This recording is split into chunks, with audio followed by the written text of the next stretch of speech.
All right. Hi, everybody. So I am coming at you for this week's presentation. My name is Patrick Wallace, if we haven't met before. I am doing my presentation over pre-Civil War period, 1777 to 1860, which is also a very interesting time. A little overview. This week we are reading into life in the pre-Civil War era. This has and will always hold a strong piece of my heart, as I am a history buff, and one of my favorite topics was that of the Civil War.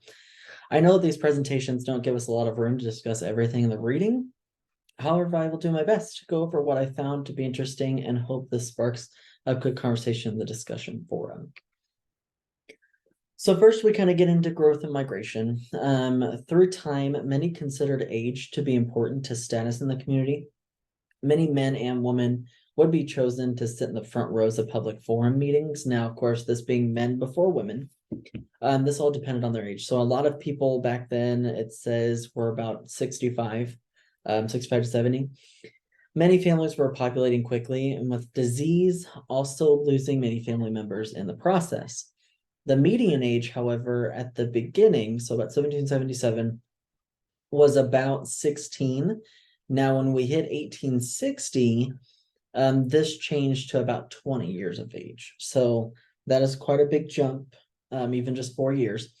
This change in age differences caused one's age to no longer hold a high importance to status in the town. Instead, one was looked at to gain status through wealth, income, and property. So population growth during this time. Population growth and rapid change was due to many factors, including that of resident births and purchase of territories during the time of the war. I had actually spoken with my grandmother, and she had explained to me that her grandparents had actually come over from Ireland during the famine at that time, and they had nothing when coming to the country, which must have been fairly scary. So her grandparents had to join the railroads, much like what we talked about in the chapter. It sounds like they had to join railroads and other major industrialized companies to stay afloat. To me, that means a lot to be able to connect to past their family who were told stories of the hardship that had been faced during this time. We also have, I believe, an old journal from my great-great-grandfather as well when he first came over. With the ever-changing numbers of immigrants coming to the United States from Ireland or Germany, we see that this changed the main foundation of the country. The United States is explained in the chapter to have been made up primarily as a rural and agricultural country.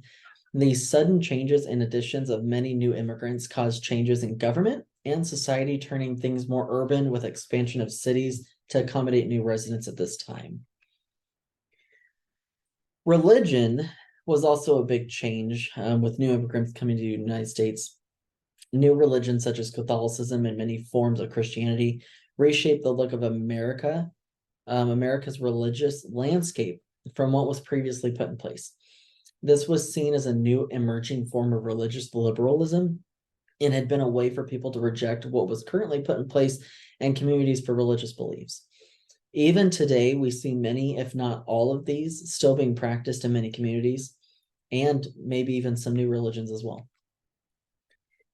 Industrialization led to many negative changes with social welfare measures dealing with financial aid. Many families, depending on distance for work as well as availability in the area, became ever reliant on resources in one's community to assist with support of family in the home.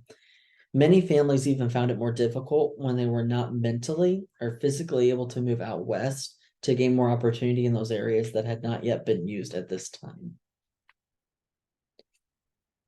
One other thing that I found really interesting was the women in the workforce. And this isn't only just because of the pre-Civil War, but also World War I and World War II. Women had been used highly in factories, primarily for cloth or making clothes or textiles such as that. This was also something we see in World War I and II, as women had to step to the challenge of raising a family as well as working to make ends meet during such a hard time. Many textile companies had to hire many workers to make ends meet and look to employ many young women at this time to do the job. This doesn't only go for just textile companies. I know there are a couple movies, I just can't for the life of me think of them right now, but one of them at least deals with maybe some paint companies, and those mainly primarily being maybe they were making watches and had women that were doing that, or even laundry services back then. If you were taking your laundry to be done or dropped off somewhere, that would more than likely be run by a younger woman. So some questions that I come up with from these, I have two. What other forms of assistance could we see in the area that were hard to access for many?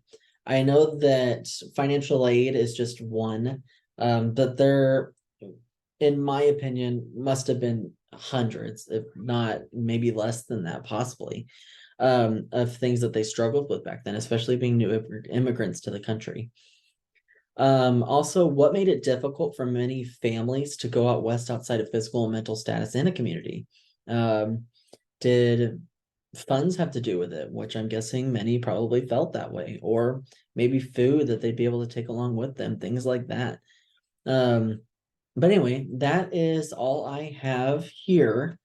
So I look forward to kind of hearing everything you guys have to say and everything that this brings about during the discussion. And I hope to hear from you guys soon. Thank you.